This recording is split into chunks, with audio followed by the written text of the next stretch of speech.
आहे छत्रपती संभाजीनगर, सकल मराठा समाज, मराठा क्रांती मोर्चा, सर्व मराठा संघटना, सर्व समविचारी संघटना आणि स्वराज्य संकल्पक शहाजीराजे महाराज सेवाभावी प्रतिष्ठानच्या वतीने आयोजित करण्यात आली होती। याचा उद्देश असा होता की 18 मार्चला महाबली स्वराज्य संकल्पक शहाजी महाराज जयंती आहे। ही जयंती देखील शिवजयंतीप्रमाणेच भव्य दिव्य अशी साजरी व्हावी। ज्याप्रमाणे 12 जानेवारीला सिंदखेड राजाला मातृतीर्थाचा दर्जा जो मिळालेला आहे तसा सेम दर्जा पितृतीर्थ म्हणून वेरूळला मिळावा ही आमची अग्रगण्य मागणी आहे। आणि 17 मार्च 2025 ला शहाजी महाराज जयंतीच्या पूर्वसंध्येला संध्याकाळी 7 वाजता 4031 दिव्यांचा भव्य दीपोत्सव साजरा करतोय। 18 मार्चला म्हणजे ज्या दिवशी महाराजांची जयंती आहे त्या दिवशी सन्मानित संघर्षयोद्धा मनोज जरांगे पाटील यांच्या उपस्थितीत शिवरायांच्या सोबत जे 18 पदाचे मावळे स्वराज्याच्या लढ्यामध्ये सामील होते त्या मावळ्यांच्या पूर्वजांचा सत्कार, त्या मावळ्यांच्या वंश सत्कार या ठिकाणी होणार आहे।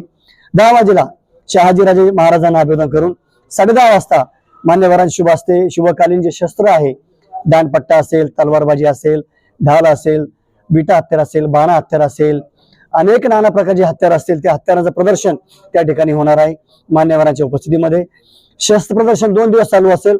18 मार्च सकाळी 10:30 ते रात्री 9 आणि 19 मार्च सकाळी 9 ते रात्री 9:30 वाजेपर्यंत या सर्व उत्सवामध्ये सर्व समाज बांधवांनी हिरिरी भाग घेऊन अतिशय प्रचंड मोठ्या संख्येने उपस्थित राहून जयंतीला उपस्थिती दर्शवायची आहे। सन्माननीय संघर्षयोद्धा मनोज जरांगे पाटील आणि छत्रपती शिवाजी महाराजांच्या स्वराज्यामध्ये ज्या 18 पगडाची मावळी रक्त सांडलं त्यांच्या ताकदीवर स्वराज्य उभं होतं त्या मावळ्यांचे वंशज त्या ठिकाणी उपस्थित राहणार आहेत। उपस्थिती अपेक्षित आहे। गेल्या वर्षी 19 घराण्याचे वंशज उपस्थित होते, या वर्षी 2-3 प्लस राहतील, 20 ते 22 वंशज राहतील।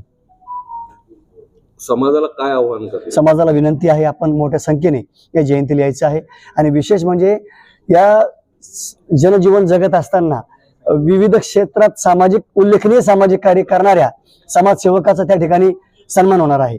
त्यामुळे बहुसंख्य लोकांनी जयंतीला यायचं आहे। धन्यवाद। पूर्ण महाराष्ट्रात आज रणकंदर उसळलेला आहे, याकडे कसं बघताय आणि काय सांगणार, काय निर्णय घेणार? विशेष म्हणजे हा इतिहास आहे, इतिहास झाकत नसतो। कोणी काही जरी बोललं तरी आपल्या सतसत विवेक बुद्धीने काम करायचं असतं। बरेच दिग्गज लोक म्हटले ती समाधी उखडून टाका, परंतु आम्ही समर्थन करणार नाही। याचं कारण असं आहे, ज्या औरंगजेबाला संपूर्ण हिंदुस्थानवर राज्य करायचं होतं तो औरंगजेब सह्याद्री काबीज करण्यासाठी याच भूमीत आला होता। त्याला स्वराज्याचा एक खण सुद्धा घेता नाही आला, त्याला इथंच मरावं लागलं। हा इतिहास आहे आणि साक्ष आहे।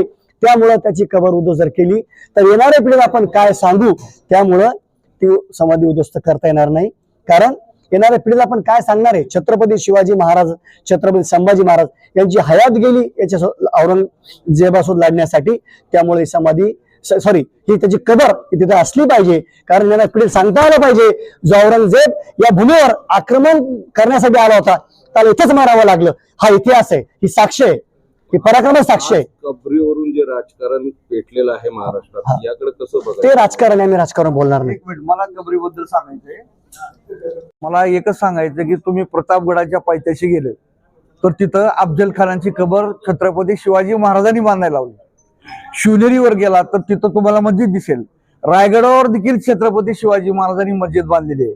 म्हणजे शिवाजी महाराजांच्या विचारामध्ये मुसलमानाला विरोध नव्हता। ह्या स्वराज्यावर, ह्या देशावर जे वक्र नजरेनं पाहत होते त्या हरामखोराच्या विरोधात शिवाजी महाराज होते। म्हणजे शिवाजी महाराजांच्या विचारानं कुण्या एका विरोधात शिवाजी महाराज नव्हते।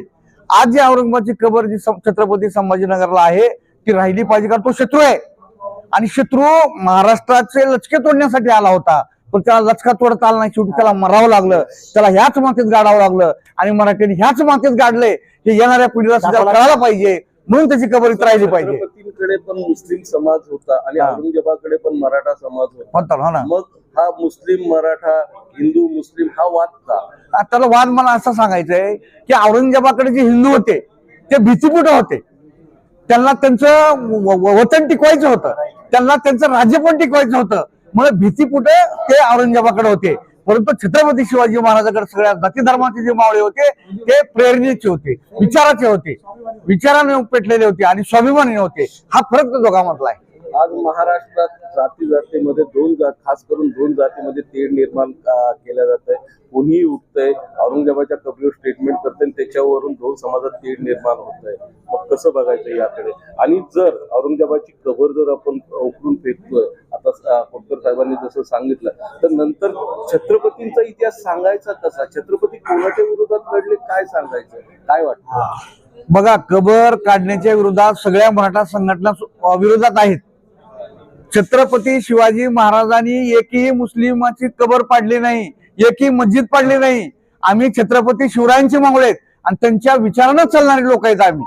त्यामुळे आम्ही वेगळा विचार करणार नाही. ही जी कबर आहे, ही शत्रूची कबर आहे, ती लोकांना कळाली पाहिजे की ज्यांनी आपल्या महाराष्ट्रासाठी लचके तोडले त्याची कबर या ठिकाणी. महाराज 2-4 वर्षामध्ये कबरीला पोलीस संरक्षण द्यावं लागलं. याच्या पहिले अशी परिस्थिती कधीच उद्भवली नव्हती महाराष्ट्रात. बघा, ह्या महाराष्ट्रामध्ये काही राजकीय किडे आहेत, ते राजकारणासाठी वळवळ करत असतात. त्यामुळे त्या राजकीय किड्याला बाजूला सोडून द्या. पण सामाजिक विचार करणारे आम्ही छत्रपती शिवरायांचे मावळे आहोत आणि मावळे हे शिवरायांच्या विचारानंच चालतील. त्यामुळे कबरीला काही प्रॉब्लेम येणार नाही. महाराज बोलतो पहिले. येत्या 18 मार्च रोजी स्वराज्याचं पितृतीर्थ श्री क्षेत्र वेरूळ या ठिकाणी ज्याप्रमाणे 12वं ज्योतिर्लिंग म्हणून जगभरातून भाविक घृष्णेश्वराच्या दर्शनासाठी येतात, घृष्णेश्वरानंतर वेरूळ नगरीला वेगळी ओळख जर महाराष्ट्राच्या इतिहासामध्ये खऱ्या अर्थानं असेल तर या राज्यामध्ये साधू संतांच्या विचाराचं हिंदवी स्वराज्य ज्या राजानं सह्याद्रीच्या दऱ्याखोऱ्यामध्ये विखुरलेला मर्द मराठ्याचा बहुजन समाजामध्ये राष्ट्रभक्तीचा स्फुल्लिंग चेतून स्वराज्याची निर्मिती केली. न्याय नीती संपन्न राज्य म्हणजे जगाला पार इंग्रजापर्यंत आदर्श असणारं स्वराज्य, की इंग्रजाचे जे काही अधिकारी होते त्यांनी सांगितलं छत्रपती शिवाजी महाराजांसारखी माणसं आमच्याकडे असती तर आज आम्ही आर्थिक महासत्ता बनलो असतो.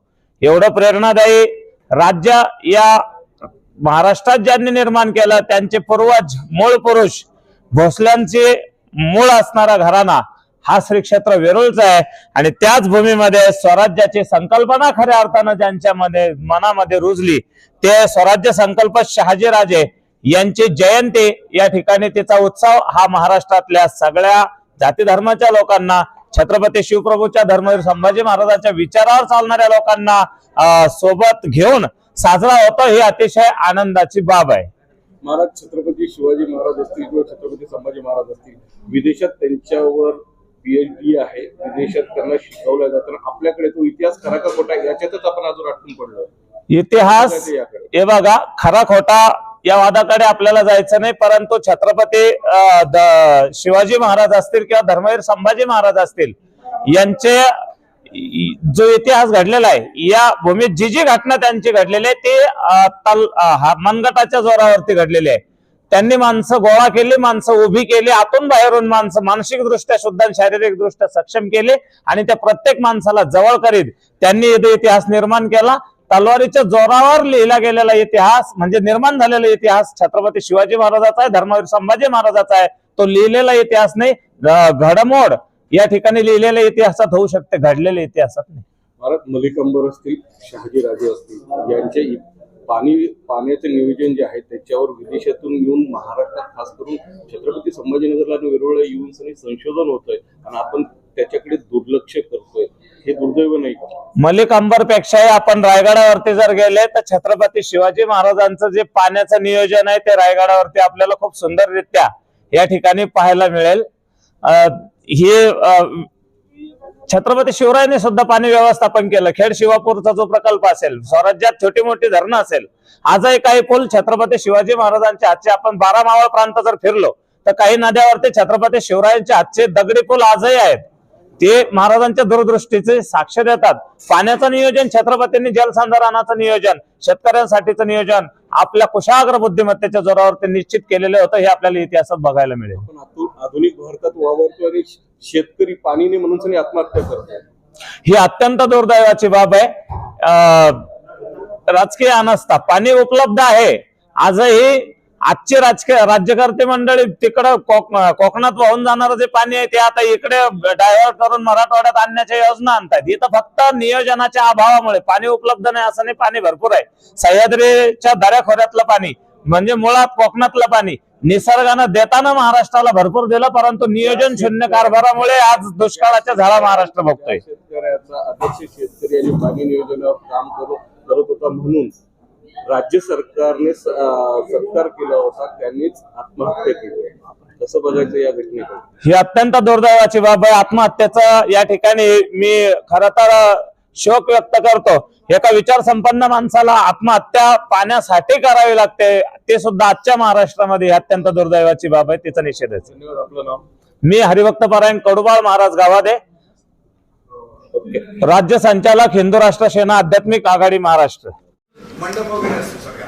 आता आपण सांगितलं समविचारी अजून संघटना, आपल्याबरोबर अजून कोणत्या Subscribe now and press the bell icon. Never miss an update.